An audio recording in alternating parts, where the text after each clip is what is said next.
Thank you, JP and George Mason University giving me this opportunity. I have a mixed feeling to stand here because my first US visit was this place in 1983. When I first come here as an IBM trainee, I came to the Crystal City first, and then I got a 1-week training there, and then I drive up to the Gaithersburg. There was a IBM center for America and Far East. So the countrymen from Korea, I was very, very surprised at that time to see this big country. And also, I am very happy to have Joseph Mercedes, who was my colleague in the Asia Pacific 25 years ago. So I met him in 25 years. And also, I'd like to thank you, Oliver, over there. We work together in Afghanistan. So we are comrades. We fight under the Taliban's fighting with the Taliban's. So I'm very impressed to see him here again, and I hope this will be another moment to work forward for not only innovation but also inclusion. So my presentation is mainly the digital government point of view. So this is one of the business objectives in government side to make a government more efficient, more transparent, more effective. So this is the goal for any country, but this is a very hard objective, especially for the developing countries. But we cannot escape from this objective. They are doing very hard, and we all have a mission to support them to be like America or Korea or any developed countries. So my presentation, this has 37 slides, but I will skip most of them, and I will give you the point. Because I'm currently in the UN University, so I will talk about some of the UN point of view, UN perspectives. And then the UN also evaluate this digital government. So based on this evaluation, we try to find how to help these countries. So I will talk a little bit about this UN e-government, the development index. And then these days, there is a new terminology called the DPI, Digital Public Infrastructure. Everybody knows the infrastructure, and everybody knows the public infrastructure. Now we talk about the digital public infrastructure, which is started from India, and then the World Bank, OECD, UNDP, all is now talking about this subject for the inclusion point of view, many. And then I have some project with Kyrgyzstan and also Nigeria, but I will not talk in detail. And then the lessons learned from Korea point of view. So basically, this is a UN Sustainable Development Goal, 17 goals. I think this is mostly the forget by many countries, but this is very important in each goal. So I want you take a look, but especially from developing countries' point of view, 8, 9, 11 is important to bring up their economy and their way of lives. And then to achieve that, we need some partnership. So partnership, making good friends and helping each other is very important. So there are many UN organizations, but this goal will be finished 2030, so 5 years left. But very sadly, the only 17% green is possible to achieve. The other 70% is impossible at all, and then the other is also very difficult to achieve at the moment. So this is the current status. And I want to talk about my country, Korea. This was, we had the Korean War, 1950-53. And then at that time, there is a UN organization called the UNCRA, UN Korea Reconstruction Agency. I was born in 1955, and then 1955, they made this organization. And then this was the Seoul at the time. So what I remember my younger times, I always hungry. I have 5 brothers and sisters, but we fighting each other to eat. My mom prepare food, and in the one small table, we fight each other to eat fast. So that was our country situation. So I really appreciate the UN, and I appreciate America. You helped us.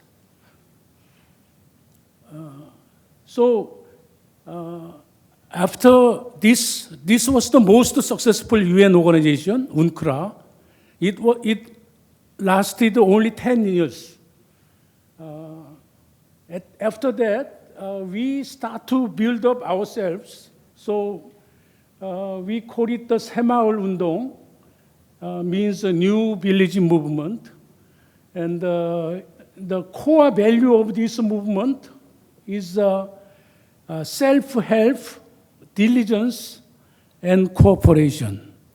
This is by ourselves. Of course, we got support from 10 years. From 1960, we tried to be ourselves. This was began from the military government. So it was a very difficult time. There was a dictator called President Park, but he was very much focused on the economy development, self-help way. So this morning we have some can-do, I can do things from, I think, one of the Virginia states, but we had a can-do spirit. We claim that we can do it because if we do by ourselves, there is no other way. Yeah? So this self-help, diligence, cooperation was the core value of this movement, and we made it. I think so. Korea is now, according to Harvard Business Review, Korea is so many cases how these people develop their country, how they make their industry, how they transform themselves. So I think, so now we are using this, the reference to other countries, Africa and the other Asian countries. So there is a link. And then the UN University is based in Tokyo, but it's not like a GMU, no student. It's just an institute, research institute. So according to the subject, there are 13 institutes in worldwide. At the moment, I belong to the UNU IGAP in Portugal at the moment. We are focusing to research how make a government more clean and more effective. This is a UNESCO, the designated campus in Portugal. So I hope someday, maybe I hope we host this meeting in the Portugal. Anyway, there is some report of what we're doing. So this is all what you are doing right now. And also UN UNDESA, they are publishing the each country's government ranking. It's not focused on the ranking, but it's focusing on their current service, their infrastructure. So I hope you have some time to take a look at this. And there is some trend from this report. Last report was 2024. So next year, there will be a new report is coming. The US, they don't care about this report. So if you see the ranking, you cannot find your country. But you are already doing the better in most of area. I think maybe we don't need, but many countries are learning lessons from this report. So some technology and AI and policy. So if you see here, there is some difference of EU, US, and China. EU is a regulation-centric approach. So whenever there is a new innovation from America or China comes, they are trying to regulate it. That's why EU is becoming behind over the technology. And the US and China, we don't need to say, especially China, there is no restriction at all. They even try to teach this AI from the age of 6. So from age of 6, if they learn this AI use, we don't know. So, but from America and the Western point of view, it is very difficult, very dangerous. So we are against to teach this young generation. But from China point of view, of course, this is just my thinking. They are now competing with the US. So to win over US, I think they can do anything. Because the future is nobody knows what will happen. So that's why they are coming very close to US. Once US announce something, next day, they also announce the technology. So, but in this capitalism, we cannot force them to stop it. We can do everything, yeah, to win over this competition. And then this is the current ranking. The Korea is number 4, but the ranking is not that important right now because this measurement point is different by each times. So sometimes they give a point for A, sometimes they give a point B. So there is some difference, but there is a 3 area: OSI, HCI, TII. OSI is an online service index. HCI is a human capital index. TII is a technical infrastructure. So from service point of view, OSI is very important. So in terms of OSI, Korea is the 100%.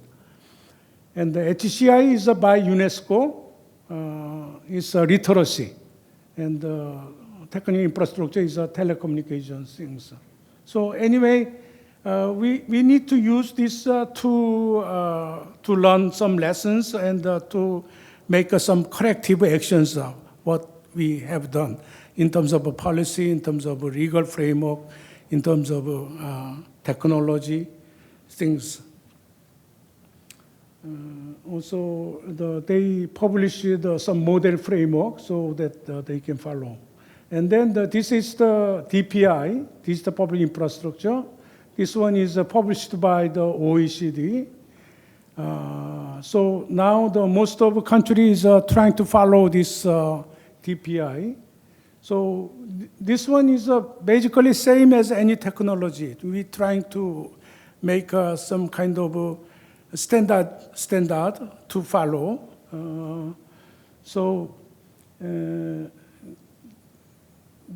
In this report, they talk about several examples. So Korea is one of the examples that they are recommending to follow. Also, there are some other countries practice. And here, they are talking about some ID, identity first, and then payment, and data sharing, data infrastructure. So these three things are the major things. All other services are starting from this point. This is the emphasized, and then from inclusion and the innovation point of view, they recommend how to approach. And then there is some legal framework for data sharing, how they make interoperability, and also for the security is important. So this point is also recommended. And just last month, OECD, they published a report about Korea. So I think anyway, I'm not talking about just because I'm from Korea, but anyway, we start from the scratch, and then we achieve the top level. So any country, if they can follow our model, I think this is a proven model. Of course, there are many other proven models, but so Korean government is now spending around $3 billion as an ODA budget. I think US, you stopped the USAID. Trump stopped it. But we are continuing. So we are using what we have done for Africa and Central Asia and South America, these countries. So there is something that we are doing at the moment. I am also project manager for Kyrgyzstan. And just last week, I was in Nigeria to give some training. So I think, JP and our CIO forum, we are trying to visit those countries also. So last year, we had in Bangkok, but the previous year, we went in the Central Asia, Uzbekistan. So we will continue to give capacity building of them. And then the other easy way is, I think we are focusing on the smart city, which means we go to the local level. When India announced this DPI, India is a very big country, huge country. So they need a certain the policy and the implementation from local point of view. So they announced this DPI, and they are also trying to implement smart city. So the Korean government is also, we are trying to make some project for these smart cities. This is for the local level, we can start. And also this can be done by PPP, public-private partnerships. So, as you see, Seoul, of course, this is animation, but K-pop demon hunters will draw the Seoul pictures. And so Seoul is trying to be like this data and AI-driven and the central local private partnership model as a pilot and the citizen-centric and living lab approach. But this is not only Seoul, the whole, out of 244 local government, we implement around 180 local cities in the smart city way. Okay, so if possible, maybe we can go together with this approach. And this is an example of Indonesia, what we have done. Here is a 55% Korean government budget, 12% is a private company, and local Indonesia also, they participated. So we developed some master plan and for local city. It's not Jakarta, it's one of the local city. So we have many city projects called the K-City worldwide. So what we learned is Korea, we had a very diversity, the history. We were monarchy, we were colonized, we had a civil war, Korean War, we have a military coup, and we have a democracy, and we achieved a certain economy. So we focused on the innovation to develop ourselves, but at the same time, we make ourselves as an inclusion model. So, but still we have many challenges. As you know, North Korea, Kim Jong-un is still trying to threaten us. So how to make a peace, and also regional, China, Japan, Russia is still the big problem, potential problem. And Trump made a customs war, so we need to survive anyway, the technology. But out of all this environment, you have to survive, yeah? We have to survive. So we need to work harder. So we are continuing G2G, government-to-government collaboration through ODA partnership. And also myself, when I visit Nigeria, I see individually we are same. Individually, one-to-one is we are similar, yeah? Sometimes they are even smarter than me. I talk to them, they speak better English than me. So individual capacity is no difference. But if it is organizational capacity or group capacity, there is a gap is widening. So how we reduce this type of capacity gaps, that is we need to run and we need to work together. So I'm always saying that just do it. If we just talk, no action, then nothing will happen. And then once we start, we continuously need to follow up. So I think the same in this group, we had many discussions. We tried to find some good solution, good way. But if you don't take any action, nothing is happening. So I hope together with our International Academy of CIO, UN University, George Mason University, we met many good people here. So I don't know, maybe we make some declaration tomorrow. End of the session, we will make some action. And then if you do from here, I think we can make one step to change the future. Okay. Thank you.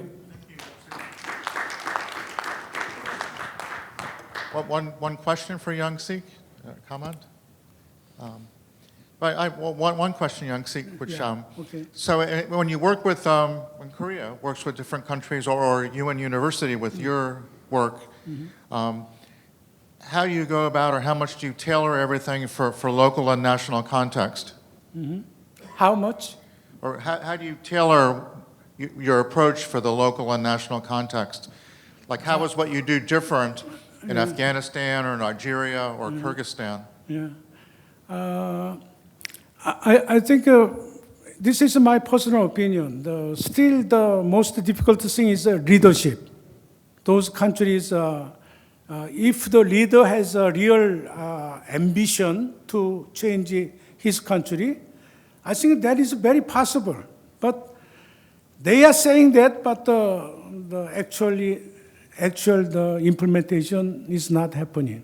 So when I talk about this 새마을 운동, self-help, diligence, cooperation, this is not like Korea. We wake up early in the morning and we go home late in the evening, but they still come to the office 10 a.m., go home 4 p.m. So I tell them, do you want to change yourself? They said yes, but I need to go home to see my family. Yeah, that's important, but if you want to change it, if you want to improve your life, you need to sacrifice something. So I think so leadership and also individual, the mind change, I think that is important. Thank you. Thank you for a wonderful talk. Thank you.